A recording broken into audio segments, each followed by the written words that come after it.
හැමදෙනාගේම සිත්වල තියෙනා වූ යහපත් සිතුවිලි යහපත් සිතුම් පැතුම් ඉටු වෙන සුබ අලුත් ආරම්භයක් වේවා කියලා මුළු හදවතින්ම ප්‍රාර්ථනා කරනවා.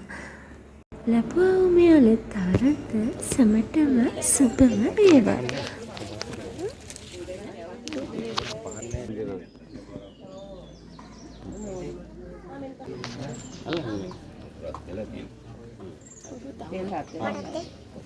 බෑ පුතාට පත්තු කරන්න බෑ.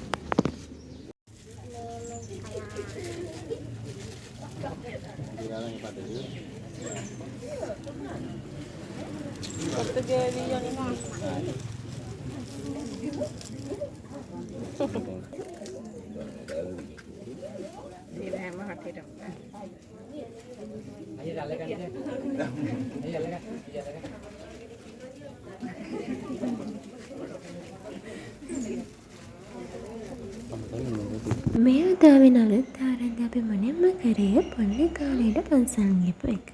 ඉතින් අපි තෝනිත චුට්ට හිමීට ලොකු වෙන ගමන් ඉතින් අපි යත් එක්ක ඔන්න පහන් පත්තු කරලා පන්සල් ගිහිල්ලා ඉතින් අද පුදාගෙන තමයි ගෙදර ගිහින් චාරිත්‍රය ඉටු කරේ.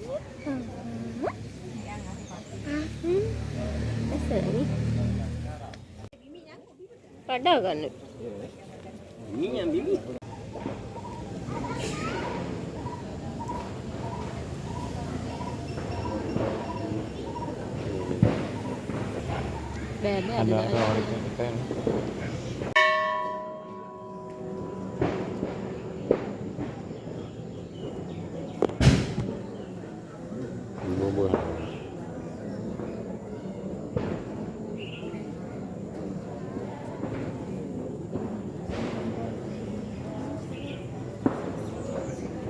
එහෙනම් ඉතින් දැන් යමුකෝ අපිත් එක්ක ගෙදරට. සිදුමැණික නම් හරිම ආසාවෙන් බලන් ඉන්නේ කිරි උතරන ටයිම් එක එනකම්.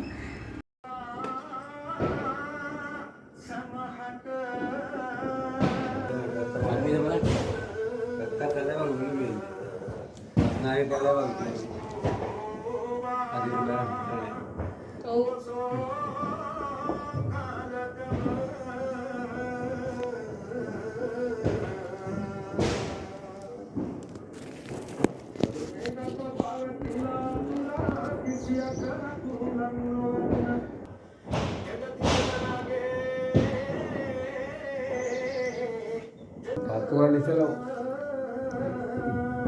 Pakai nol kita nanti ni, adalah. Bukti adalah. Oh, bukti. Kita ini vikar karo.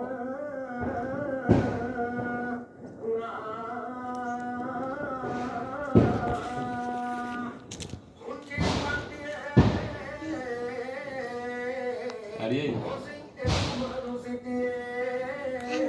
Kamu mega ini mana?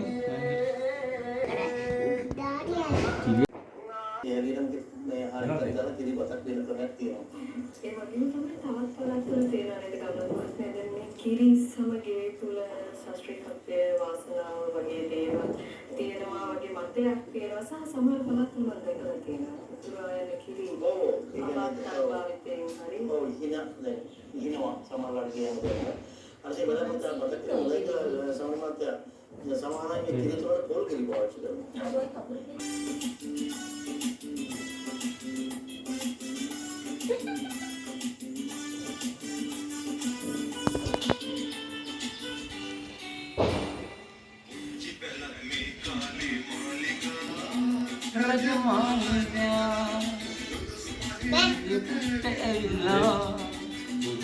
ඉතින් අන ලැබුවා අලුත් ආරම්භ කිරියෙන් පැණියෙන්ම තිරේවා කියලා හිතාගෙන අපිත් ඔන්න ඔහම තමයි කිරි තිරෙව්වේ.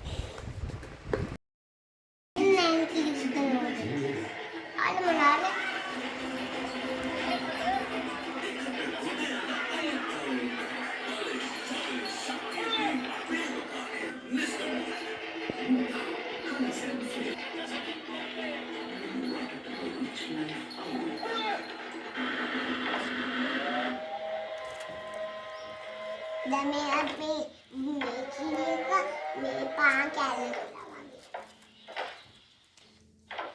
දානකොට ලස්සන අම්මේ මේකට ජූනියර් Yana.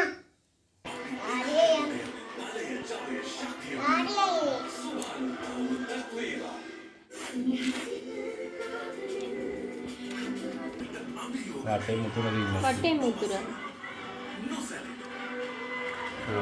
හිමින් හිමින් කිරීතිරෙන ලං වෙනකොට දන්නේම නැතුව ආහාර අනුභවයක් ගන්න ළඟ වෙනකොට කැවිලි මේසෙක් මම රෙඩි කරලා මේ පැත්තට ආවේ.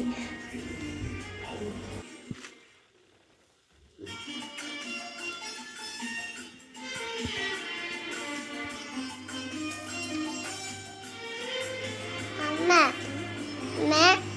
Mẹ chutai. Nè, udah kena chutai naten. ඒක විතර වැඩි මොකද කරන්නේ?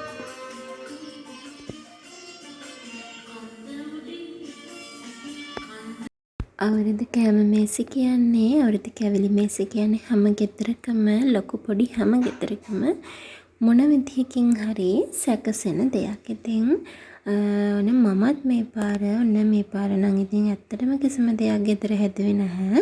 හදන්න ටයිම් එකක් තිබ්බේ නැහැ. ඉතින් පුළුවන් විදිහට පොඩියට මේ පාර හලැස්ති කරගත්තා. මෙන්න මෙහෙම තමයි මගේ කැවිලි මේසෙ මම සකසගත්තේ. බලන්නකො ඉතින් මගේ කැවිලි මේසෙ කොහොමද හොඳයිද කියලා.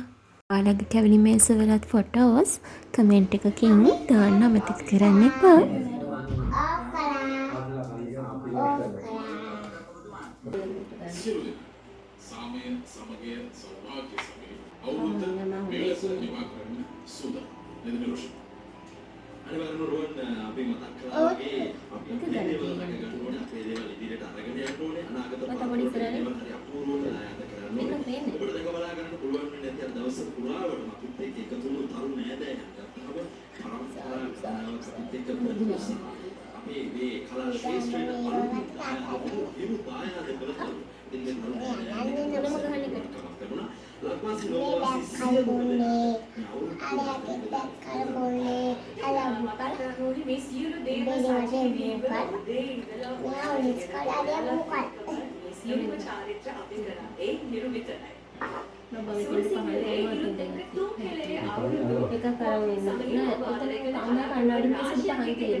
අවුරුදු දවසේ චාරිත්‍ර වාරිත්‍ර අපි මොන විදිහට කොයි විදිහට කරත් අපි ඒවට අපේ දරුවන් අනිවාර්යයෙන්ම යොදා ගන්න ඕනේ. මම නම් අනිවාර්යයෙන්ම දුව නිදාගෙන හිටියත් නැතත් කොහොම හරි නැගිට්ටවලා බුදු පහන තියෙන ඒවට ඉතින් එදාට කිරිපිඩි පූජා කරන හැම දෙයකටම මම දුවව මහත්තයව අපි තුන්දෙනාගේ මතින් තමයි ඒව පූජා කරන්නේ හැමදේම වෙන්නේ. ඉතින් මම හැම දෙයකටම මගේ මහත්තයවත් දුවවත් මම යොදා ගන්නවා. ඉතින් මම හිතනවා ඔයාලත් එහෙම ඇති කියලා. මොකද අලුත් අවුරුද්දේ හැම දෙයක්ම අපිට විශේෂයිනේ. බුදු පහන තිබ්බත් ඒකත් විශේෂයි. ඉතින් මම ගිලම්පස හදලා කිරිපිඬු හැම දෙයමත් එක්ක මේ දෙන්නම යොදාගෙන තමයි ඔයගොල්ලෝ මගේ ගිය පාර වීඩියෝස් බලපු කෙනෙක් නම් දන්නවා. මම මේ දෙන්නම තාත් අපි තුන්දෙනාගේ මතින් තමයි මම මේ හැම දෙයක්ම පූජා කරන්නේ. අපි බුදු පහන තියලා කිසිම දෙයක් ඉල්ලන්නවත් ඉල්ලීම් කරන්න නරකයි. ඔයාලා වුණත් බුදු පහන තියලා ආශිර්වාදය විතරක් හිතේ සනසීම විතරක් බලාපොරොත්තුවෙන් පහන තියලා බලන්න. ඒ දේ විතරක් වෙනුවෙන්ම එතකොට හිතට හරීම සැනසීමක් සැහැල්ලුවක් දැනෙනවා. මෙච්චර කල් අවුරුද්දට බුදු පියාණන් වහන්සේට විතරයිනේ බුදු පූජාවන් පූජා කළේ පහන තෙම්පේ. මේ පාර මං එතනම බුදු කණුවක් තියලා ඝන දෙවි පිළිමයක් තිබ්බා. මොකද මගේ දුවගේ ඉතින් අකුරු කියවීම චාරිත්‍ර මං ඝන පිළිමයක් ගත්තනේ. ඉතින් මං එදා බුදුහන්සේට පහන පූජා කරලා ඝන දෙවියන්ටත් කිරිපිඬු පහන තියන්න අමතක කරේ නෑ මගේ දුවගේ අතින්. දුව හරිම ආසයි ඝන දෙවියන්ට පහන තියන්න. ඉතින් එයා දැන් බුදුහාමුදුරන්ට තිබ්බට පස්සේ ඝන දෙවියන්ටත් පහන් පූජා කරනවා.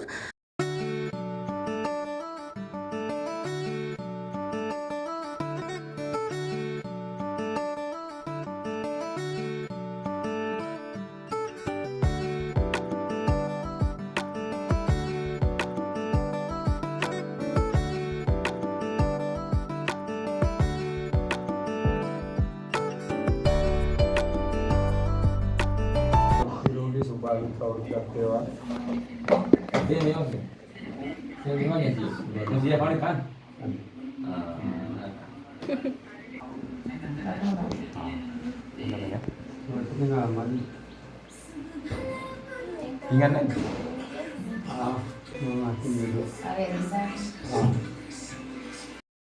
Cuba hendak penu. Sama itu ah. kita ambil hati-hati.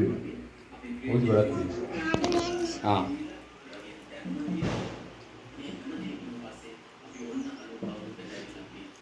Mana Apa hewan? batik yang gini ni? Ini kira ada.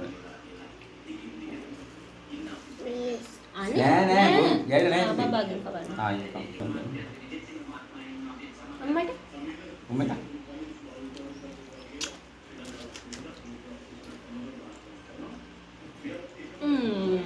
Katri kau boleh?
මේ බබා මේ පාර හරි හොඳයි. ගිය පාර චොක්ලට් බිස්කට් එක විතරයි කාලා තිබ්බේ වීඩියෝ එකේ බලනකොට නේ.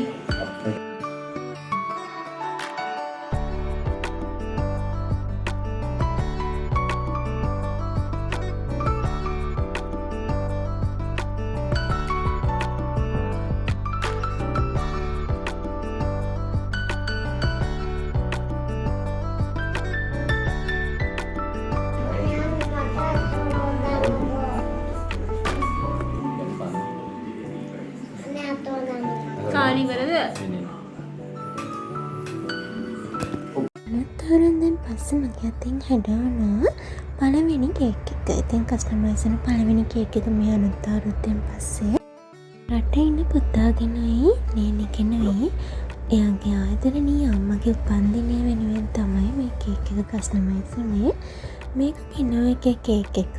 ඉතින් කොහොම හරි රසට ලස්සනට ඉල්ලුවා. ඉතින් ෆ්‍රෙෂ් ෆ්ලවර්ස් දාගෙන හදිසි ඔඩර් එකක් තමයි මේ විදිහට හැඩවෙලා ගියේ. එහෙනම් ඉතින් අදට අපි ගිහින් එන්නම්. හැමෝම ආදරෙන් ඉන්න. බුදු සරණයි.